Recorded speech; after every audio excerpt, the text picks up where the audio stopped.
All right, we are going to continue along and wrap up our Old Testament overview. So if you remember last week, we started going through just all of the books of the Old Testament and getting a sense of it up until the divided kingdom. That's kind of the first half of the Old Testament, and most of those books are in chronological order, in the order that they took place, and almost all of it's historical narrative as well. So you get Genesis through Judges is kind of the era of the pre-kings. There's some law in there in Leviticus, but it's mostly historical narrative. And it covers the reigns of Saul and David in 1st and 2nd Samuel. And then it's Solomon and the divided kingdom in 1st and 2nd Kings. And that kind of leads up to the exile and the period we're going to cover right now. But it also, at the end of 2nd Kings, kind of marks a transition in your Bibles where it goes from historical, chronological order to more of a jumbled order to an extent. There's some structure to it, but different things in different places. One of the reasons for that is that the Old Testament in the Jewish Bible, it's structured and ordered a little differently. It's referred to as the Tanakh, 3 different sections, Tanakh. The first is the Torah, or the writings of Moses, the first 5 books of the Old Testament. And then there's the teachings, which is known as the Nevi'im in Hebrew, so Tanakh, which includes the prophets and different books like that. And then there's the writings, or the Ketuvim, so the Torah, the Nevi'im, and the Ketuvim. And that kind of structure mixes up the books a little differently for the Jewish Bible than it does for us. Interestingly, this is why Jesus often refers to the Old Testament as Moses and the prophets. It's how he talks about the Old Testament. He's referring to the Tanakh in that order and structure.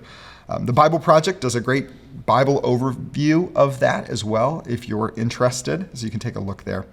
But in the Tanakh, the last book of the Ketuvim, of the writings, is Chronicles. It's kind of a revised history. It's a revised look at what's covered in 1st and 2nd Kings, but it's written after the exile. So the Jewish people, after the exile, after they've returned to the land, after they're in this stage that they're going to be in for kind of until Jesus shows up, they look back on the events of the kings and they consider it from that perspective. So that's why you'll find many of the same stories written from different perspectives in 1st and 2nd Kings and in 1st and 2nd Chronicles. 1st and 2nd Kings focuses on the question, are these kings going to be the promised deliverer that we were promised through Eve? And 1st and 2nd Chronicles focuses more on the question, how did Israel get to where it is right now? So you'll see some of those different focuses. But both 1st and 2nd Kings and 1st and 2nd Chronicles end on the exact same note. Jerusalem is conquered. The northern kingdom had been conquered almost 120 years earlier. Israel had been, but Judah is conquered by the Babylonians, and then the people are carried away into exile. So just listen to these words here at the end of 2 Kings in 2 Chronicles. I'll turn here in my Bible. 2 Chronicles 36, verses 11 through 21. This is how the books end. Zedekiah, the king, was 21 years old when he began to reign, and he reigned 11 years in Jerusalem. He did what was evil in the sight of the Lord his God. He did not humble himself before Jeremiah the prophet, who spoke from the mouth of the Lord. He also rebelled against King Nebuchadnezzar, who was kind of his vassal king at that point, who had made him swear by God. He stiffened his neck. He hardened his heart against turning to the Lord, the God of Israel. All the officers of the priests and the people likewise were exceedingly unfaithful, following all of the abominations of the nations, and they polluted the house of the Lord that he had made holy in Jerusalem. So this nation has descended into evil. And so the Lord, the God of their fathers, sent persistently to them by his messengers because he had compassion on his people and on his dwelling place. But they kept mocking the messengers of God, despising his words, scoffing at his prophets, until the wrath of the Lord rose against his people, until there was no remedy. Therefore, God brought up against them the king of the Chaldeans, it's Nebuchadnezzar, who killed their young men with the sword in the homes of their sanctuary, and had no compassion on young man or virgin, old man or aged. He gave them all into his hand. And all of the vessels of the house of God, great and small, and the treasures of the house of the Lord, and the treasures of the king and his princes, all these he brought to Babylon. And they burned the house of God, the temple, and broke down the wall of Jerusalem, and burned all its palaces with fire, and destroyed all its precious vessels. He took into exile in Babylon those who had escaped from the sword, and they became servants to him and to his sons until the establishment of the kingdom of Persia, to fulfill the word of the Lord by the mouth of Jeremiah, until the land had enjoyed its Sabbaths. All the days that it lay desolate, it kept Sabbath to fulfill 70 years. It's impossible to overstate how traumatic, how profound this event is for God's people. Remember, I said last session that stability in the ancient world was defined by people and place, your family in a rooted place, so you could guard it, so you could grow crops, so you could flourish. All of this is destroyed for God's people. But it's more profound than that as well, because this is God's people in God's place, and suddenly an invading army conquers and destroys Jerusalem, destroys God's home, and carries people off into exile. This is the ultimate reversal of creation, that ordering from chaos. This is taking order and creating chaos. This is an incredibly profound event. And it's been warned. It's been warned from Deuteronomy. If you read through Deuteronomy 28, it's this vivid warning of the horrors of what will happen if God's people fail to follow God's rules. And it comes to pass. But God also promises to be faithful. Remember, these are those words of promise in Jeremiah 29:11 that we talked about just briefly when we were talking about context in week 2. But this is where those words land, where God says to his people, despite this horror, I know the plans that I have for you. They are plans to prosper you and for your good. Yes, you are carried into exile. Yes, you and your children will die away from your land, but I have not forgotten my people. I know the plans I have for you, declares the Lord, plans to prosper you and to bring you good. God promises to be faithful, but the cost is high and heavy. Before we jump into the rest, let me just make 2 comments kind of about the geopolitical history at the time of the end of the Old Testament, because I think this will be helpful.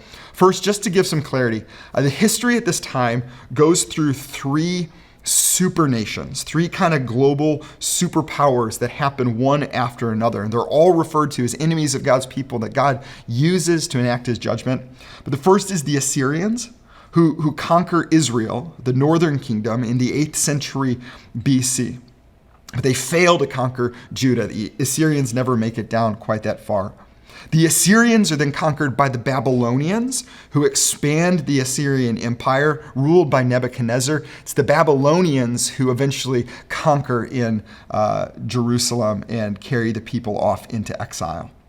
And then while the people are in exile, the Babylonians are defeated by the Persians, who come in and conquer. And it's the Persians who eventually allow the people to return to their land and resettle. So 3 nations, they're all different: Assyrians, Babylonians, and Persians, but they all kind of play the same role in the history and geopolitical area. And then the second note is this is a good time, just the most striking feature of Israel, the promised land, the geography of the land. It's often been referred to by scholars as the land in between. And I love that because it is such a land at such a crossroads. So if you have your booklet, if you want to open to your Bible lands overview map that kind of looks like this, you can see there's 2 areas in the Mediterranean area that really are prime for growing kingdoms. It's Egypt in the south, where there's all of the Nile River. It's a lush, fertile area. And it's up here as well, where it says Assyria on this map, but it's also the Chaldeans, where the Babylonians and the Persians come from. The Euphrates River grows up through there. It's just a really, really rich, lush area. So these two giant nations tend to war against each other. And what's smack dab in the middle between the Chaldeans and Egypt, but this land between? What's more is there's rich trading that happens between Chaldea and the Mediterranean. But all of those trade routes go right through Israel as well. And so from the north and the south, you have these warring areas. And from the east and the west, you have these rich trade routes. And everything runs through this area, this land in between. If you flip over a few pages to the Israel topography map, you can kind of see the green areas. The green area that's labeled Ashkelon is known as the Shephelah. It's a lush plain where the Philistines prospered, but it's also where Egypt would march its armies up to fight the Chaldeans, and the Chaldeans would march their armies down to fight the Egyptians, and it's right smack dab in the middle. The northern nation of Israel, which is all green up there, where the 10 tribes settled, it's lush, beautiful farmland, quickly conquered because it's really, really desirable. But the land down by the Salt Sea, down by Jerusalem and Bethlehem, it's hilly, it's arid, it's dry, it's more defensible, but it's hard to raise a nation. This has kind of left me with two realizations. One, I remember very clearly the first time I set foot in Israel. I got to go there on a school trip. And I got out of the plane and we traveled by bus to Jerusalem. And I remember looking out the window and I remember thinking, this is it? Like, this is the promised land? It was mountainous and dry and there's beauty there, but it was striking. And I realized that it's the promised land, not because it's the best land, but because it's what God promised. And then as I came to think about it more, I realized that it's a place where people can only thrive with God's blessing. It's a place that forces dependence on God. And so when David is dependent on God, the nation prospers. But when the people think that they have it in themselves, the nation struggles. The nation is conquered. The nation's defeated. It's a region that has no business having global superpowers and will only survive as they depend on God. That's part of the story of the Old Testament. So with all of that kind of geopolitical history, an overview of the exile, let's take a look at the rest of the Old Testament. After 2 Chronicles, the rest of the books are in no particular historical order. And so there's two things that are going to really, really help your Bible reading as you go through this. One is the timeline in your notebook. Pull that open, look at it regularly, consider where the books that you're reading fall into that timeline. And then secondly, it's taking the time to slow down as you read books in the second half of the Old Testament, to place them, to do some research and place them in the era that they're happening in. So like Isaiah 6. Isaiah 6 is a very famous passage. It says, "In the year that King Uzziah died, I saw the Lord." Isaiah sets that in a very specific timeline. You might think, oh, who's King Uzziah? Well, I just Googled that, and the first 3 hits were actually really helpful in establishing that Uzziah goes by another name, Azariah. Azariah shows up at this different times in the Old Testament. It helps place that in historical context. So use tools, even like Google, to help get you back into the text to figure out what's going on. Context helps just our understanding of what's happening. Ezra and Nehemiah, the books right after 1st and 2nd Chronicles, take place sequentially after the exile. So Nehemiah's end is essentially the end of the Old Testament. They kind of wrap up the history. It's the people coming back, settling, rebuilding that wall around Jerusalem, rebuilding the temple. They were both recounted as destroyed at the end of 2nd Chronicles. And then Esther and Daniel are historical books. They're historical narratives that take place during the exile as the people are in Babylon. So if you read Esther or Daniel, they both take place in Babylon, recounting God's people during exile. The rest of the books of the Old Testament are largely not historical narrative, and they're scattered throughout the timeline and in the context. So if you are studying those books, or if you are seeking to read them devotionally, here's some encouragements for you. One is use the introductions that are at the beginning of most of your Bibles. There's often a paragraph that gives you an overview of that book. They'll help place it in the right time and let you know what's going on. Use those introductions to the best of your ability. Or if you have a study Bible, there might be a couple pages that give you some context for that book. Take the time to read those. Secondly, use the summaries that are in the back of this booklet here. Before you read one of the books in the Old Testament, just take a moment to open up and read the brief summary, where it lands, pull it over to the timeline, see what's going on at that time, but use these tools to help gain context for what you're reading. A number of the books are poetic, so Psalms and Lamentations and Song of Solomon. These are books of poetry, which, if you remember when we were talking about genre, are meant to elicit emotions, and they use language a little differently. For some of the Psalms, context isn't all that important. They kind of fit in any context, in any time. Sometimes we don't even know the context, who wrote them, when they were written. But many of the Psalms have contextual markers that are biblical, they are inerrant, they were included in the original text at the beginning, and they can help us gain more information. So let me give you an example. Psalm 84, a really, really well-known psalm, a beautiful psalm about the importance of following God. And Psalm 84, verse 10 is a well-known psalm, especially to those of you who were raised in early 2000s Christian music. A day in your courts is better than 1,000 elsewhere. I would rather be a doorkeeper in the house of my God than dwell in the tents of wickedness. This is a verse that is beautiful and profound and challenging without any context. Just thinking about that. A day in your courts, God, is better than 1,000 elsewhere. I'd rather spend the rest of my life as a doorkeeper in your house than dwell in the tents of wicked.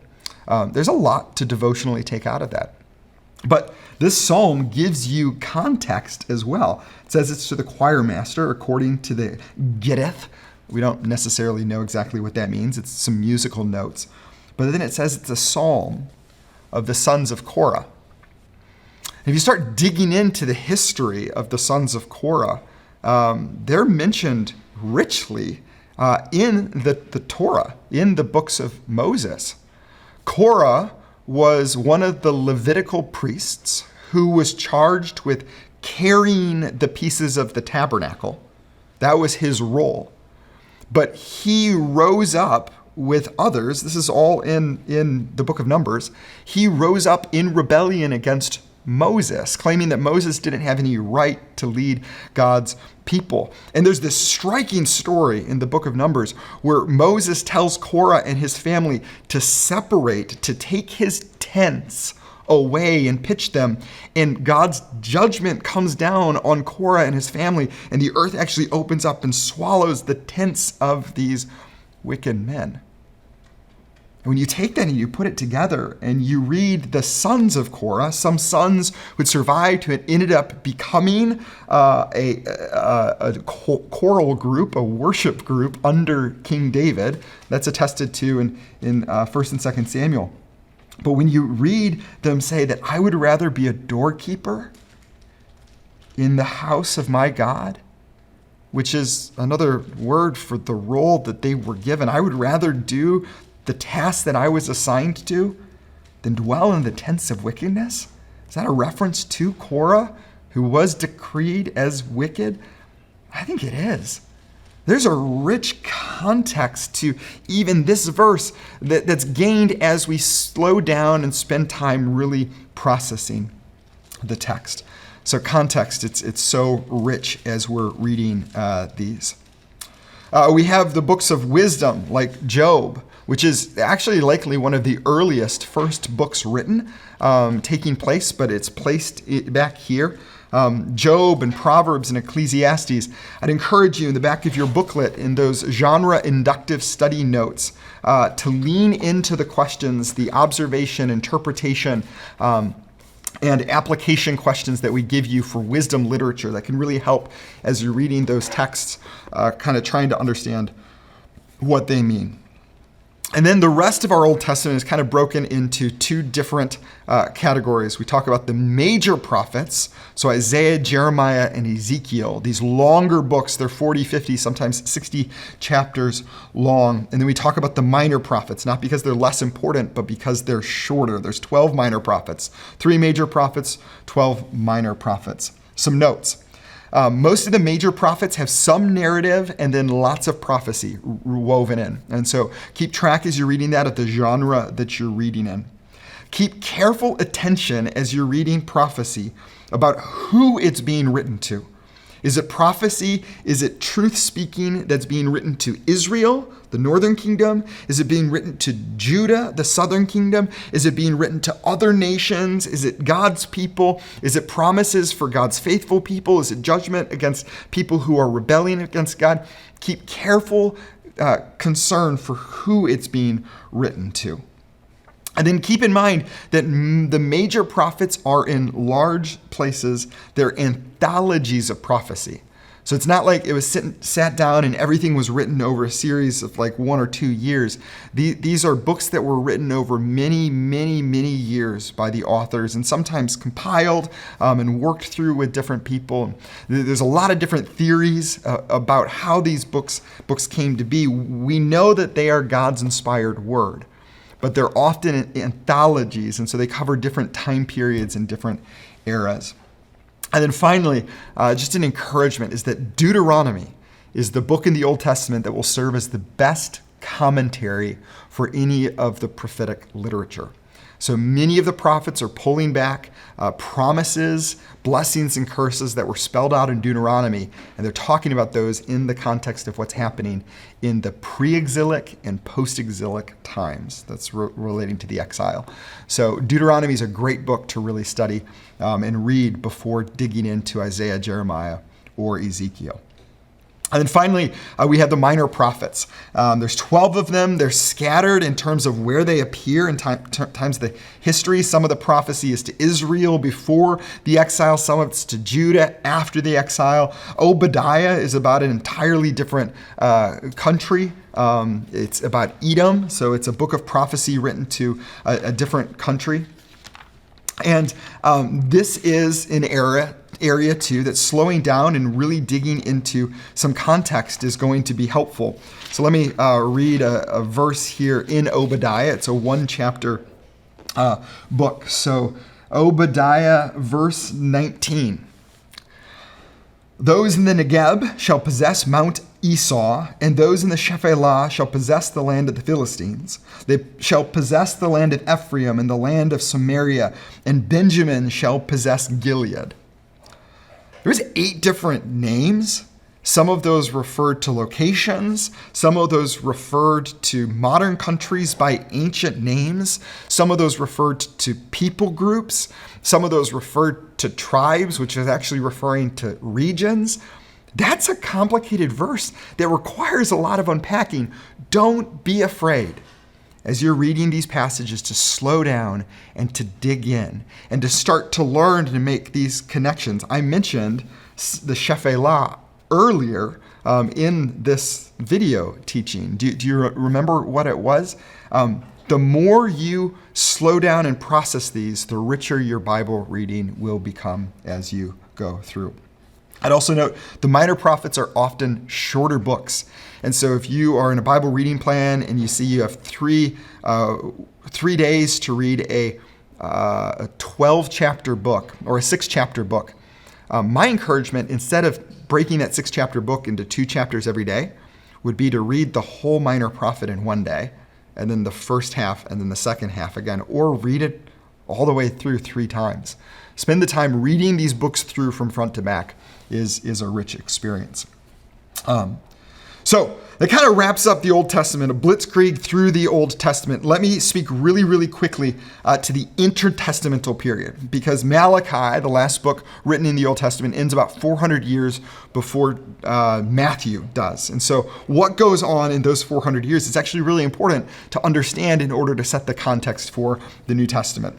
It's fascinating stuff. I'd encourage you, Wikipedia, look up the article on the Maccabean Revolt.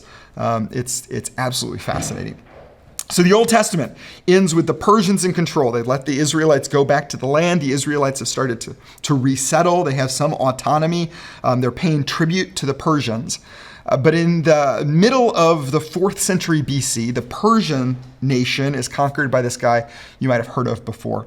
His name is Alexander the great conqueror. He sets up the Macedonian kingdom, which is this enormous kingdom stretching from Greece all the way around to Egypt. That kingdom fractures at his death, and Israel becomes part of a kingdom from one of his generals called the Ptolemaic kingdom, if you remember some of this from your history. And then in the 3rd century BC, it's conquered by the Seleucids, which was another fracture of, but all of these are kind of Greek Hellenistic, that's a phrase that means Greek, kingdoms. And they rule in Israel, but they provide Israel some autonomy and freedom in its worship. And so what's happening during this period is that Israel's gaining back some of its independence.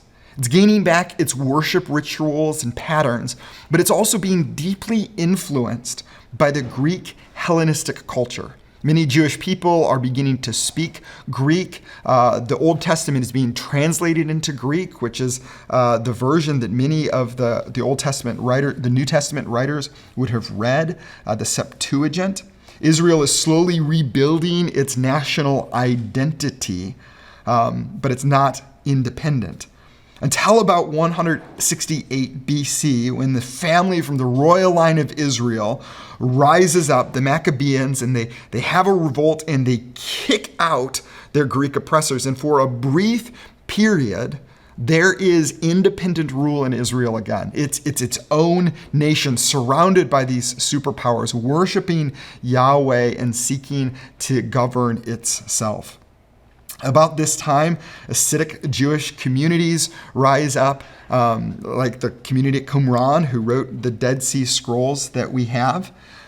This kingdom is eventually just completely overwhelmed and signs a treaty with the Roman Empire, a treaty that will stand until 70 AD when Rome comes in and destroys Jerusalem, so after Jesus.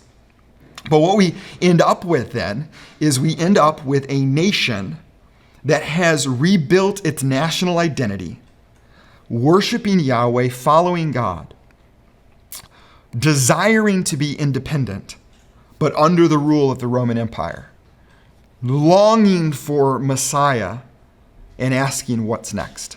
And what's next is the New Testament.